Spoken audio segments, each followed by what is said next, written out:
Hey there and welcome back to another Demon Slayer Season 3 video. And today we're going to be talking about the final episode of the season, the hour-long finale, A Connected Bond, Daybreak and First Light. And yeah, long story short, this episode was a banger. Not really bogged down by flashbacks right in the midst of the action, and it was filled with heaps of twists and emotional moments. Loved it. And so yeah, no time like the present, let's just jump straight into the episode. So, as is the norm with a lot of shows, the cold opening of the episode showed off a bunch of what happened in the previous episode, where the three heroes work together to cut open the tree and find the little dude, only for him to escape once again, and then for them to chase him down. And is it just me, or was this scene like an extended version of the last one? Usually these scenes are compressed, things get cut, they smush them together. But this actually felt more like a director's cut. It had all the same story beats, Tanjiro trying to slash him and chasing him down, Genya throwing trees, Nezuko trying to stomp him, but it's filled with more internal monologue of Tanjiro reflecting on the depraved and cowardly nature of many demons, whilst also being set to some pretty epic organ music. Honestly, that's something in the show that I think flies under the radar. The music is really top tier. And side note, when Tanjiro is remembering all the awful things that demons have done, I did find it a bit weird when it was Gyoko's slaughter of the Smiths that he remembers. I mean, he never actually met the pot demon, so not really sure what was going on there. Only Tokido saw that stuff. So why is Tanjiro angry about it? But yeah, the animation of this sequence, really awesome. Really dynamic and exciting, and honestly, the action across the entire season, it's been great. When you finally get to one of these massive sequences where they just go nuts with no near-death experience triggering a 10-minute flashback, it just makes things so much better. Anyway, Nezuko almost gets him, and then the little fella just speeds up again. Speeds up to the point that his tiny little legs are managing to outrun Demon Nezuko and Demon Genya. And not just outrun them, but burning them off. And meanwhile, Tanjiro's leg injury comes back to bite him. He can't keep up. Finally, some stakes to these injuries. And so, you know what that means. Time to pull off another unlocked hidden ability right out of his ass. As somehow, inexplicably, he's able to tap into thunder breathing with the help of a memory of Zenitsu. And this memory allows him to move at hyperspeed, just like Zenitsu does when he's unconscious. Which, yeah, why not? Mercifully, it was only a brief flashback to unlock this, but still, felt like an ass pull. And then he catches up, he starts to slash the demon, only for the demon to also pull an ability right out of his ass, as he suddenly becomes massive and wraps both his hands around Tanjiro's head. And let's be real now, the only reason that Tanjiro's skull is not a red ruin at this point is plot armor. Plot armor, plot armor. Demons are very strong, we've seen this, so he should be dead. We've seen demons just kick off each other's face. Why isn't Tanjiro dead? If he wasn't the main protagonist, he'd be gone. See ya. But yeah, he doesn't die, and Genya and Nezuko team up to save Tanjiro. Genya by trying to pry the dude's hands off his face, and Nezuko by lighting him on fire with her blood art, which results in Tanjiro, Nezuko, and the demon all falling off a massive cliff, whilst Genya panics. Because, well, I too would panic. All his friends just went over the cliff and he's on fire. And of course, from the force of the blow, Nezuko gets herself knocked out, whilst Tanjiro and the demon are somehow still up and about. They're badly wounded, but they're still moving. Come here! What are you gonna do, bleed on me?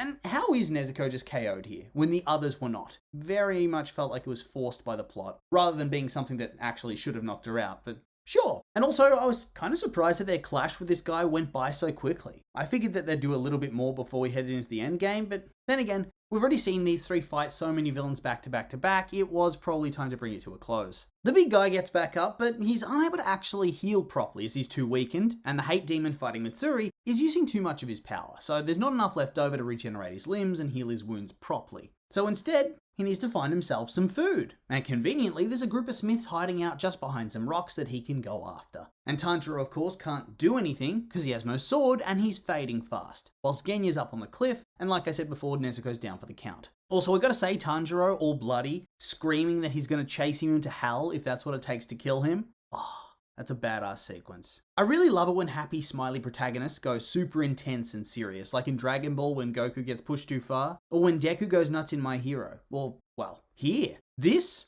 scene's up there with that sort of stuff, that's for sure. Epic. But yeah, despite talking a big game, there's really nothing he can do. He doesn't have a sword, he can't fight. Until you hear a voice calling out his name, and I'll be honest, at first, kinda thought it was Zenitsu. It sort of sounded like him, and the way he always calls out Tanjiro's name, so when they look back up at the cliff, I was expecting him to appear to help. Maybe fall down the cliff so he's unconscious and then go awaken his sleepy thunder persona. But no, it's Tokido's voice, and he's arrived to give Tanjiro a sword. The really good sword. The power sword. And finally, the sword guy's not honing it, and is now angry that Tanjiro has it because it's not ready yet. All of that torture, And all the pot demon had to do was to take the sword from him to get him to pay attention. That's all he had to do, but he didn't. And yeah, this whole sequence also deeply epic. Seriously, the music, the shot of all the slayers that had come before, Tanjiro all bloodied and determined, the mix of the Hinokami Kagura with the speed from thunder breathing, forming his own unique style. Ah, awesome. Also seeing his hateful reflection in the eyes of the demon, his vengeful screaming, truly a chef's kiss moment, utter perfection. And then the sun starts coming up, and Tanjiro realizes that Nezuko's still unconscious, and thus, if he doesn't want her to burn to death, she needs his help. And so he runs to her, but she realizes that the demon isn't dead, and so now, Tanjiro has to make a choice. Does he try to shield Nezuko from the sun and let the demon kill the innocent swordsmiths, or does he abandon her to her fate, let her burn to death? And obviously, he can't choose. He's a good person. He can't. And so he just crumbles and cries. And this whole scene where she starts to burn and scream and all of that, oh, my god, it was hard to stomach. She turned into bacon right before your eyes. Ouch. And then you have to endure the most manipulative 5 minutes or so in the history of the show, as Nezuko launches him off towards the demon to try to save the day and sacrificing herself, and we watch tragic flashbacks of their time together. All these clips of their sweet sibling bond as he stares in horror in slow motion flying through the air. And on top of that, the sad music playing. It's acting like this is Nezuko's farewell to the story, that she's going to die. Yeah, right. But at the same time, it was hard not to get taken in by the emotion of it all. And I mean, if nothing else, it just served as a massive reminder of how cute Nezuko was when she turned into little child form and all their interactions with Tanjiro. Truly wholesome stuff. And then of course we see Tanjiro finish the job, slashing through the body of the demon to find the tiny little demon within and finish him off. With a brief last minute flashback showing that even in life, this dude was a cowardly, murderous piece of shit, and he deserves what he's getting right now, so don't feel sorry for him because he's crying. In the end, he was simply a hypocrite. A hypocrite who had all these alternate personas to protect him and try to shame Tanjiro and the others for bullying a weakling, when he's guilty of so much worse. Screw this guy. Also, even as a human, this guy seems to have had a massive tumor on his head. What's up with that? Was that explained? Did I miss it?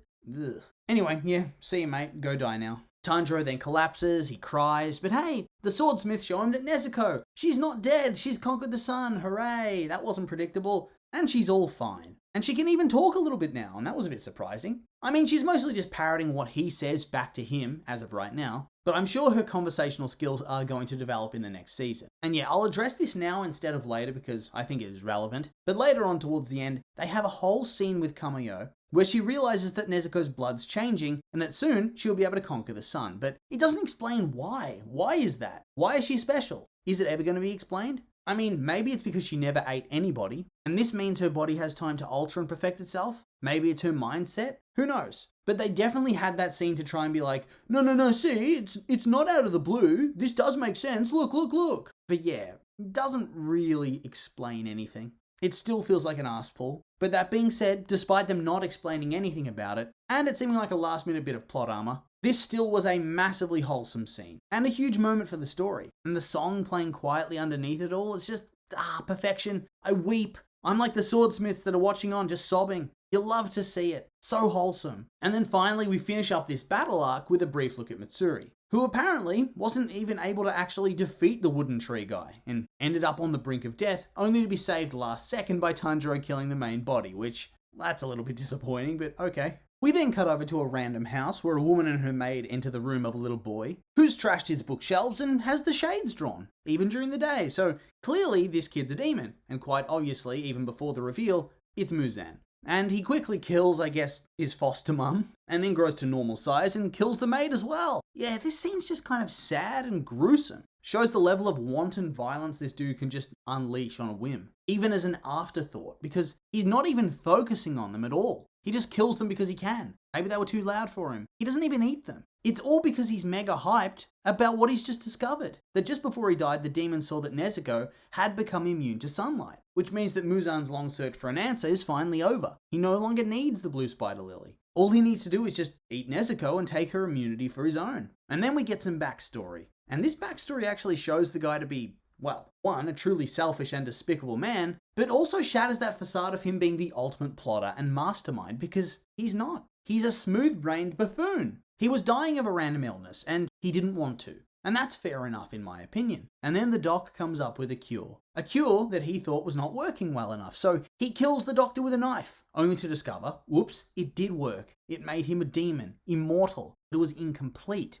And it would never be complete because he knifed the Doctor like an idiot. My god, how stupid can you be? But yeah, this flashback had a lot of awesome moments. I really loved the horror movie vibes it had going on, with the black and white except for the red blood to emphasize that violence. And that whole sequence where he takes out the city guard, that's top tier. Loved it. It really sets him up as somebody to be feared, with a level of ruthless cruelty and violent efficiency that we'd not really seen before, and it shows why all the other demons are so petrified of him. He's just brutal. And then after this, it's really just fun and happy, wholesome vibes for the rest of the episode. Big group hugs, tears, more shenanigans from the insane swordsmith guy. The whole town gets together to wave off Tanjiro and thank him for saving the town. It's really just wholesome stuff and a nice cool down to end the episode and the season as a whole, really. No cliffhangers, no ominous ending aside from Muzan's declaration earlier, just a fun and light ending, which after such a heavy arc is exactly what you need, a palate cleanser. Send you off happy. And hey, they don't even have to stay in hospital for weeks and weeks this time, so that's a plus, something to not have to do at the start of next season. They're improving. And they were even missing 2 members of their group this time. And yeah, this is probably my favourite scene of the season, this finale. It's just so inspiring and hopeful. And I loved how Tanjiro's mega intense and angry swordsmith was suddenly reduced to being treated as and acting like a little boy when confronted with the village chief, who according to the extended lore, actually raised him when his parents couldn't cope with how crazy he is. So I guess that makes a lot of sense, and it gave me a good giggle. And then when he swings Kotetsu around in his rage,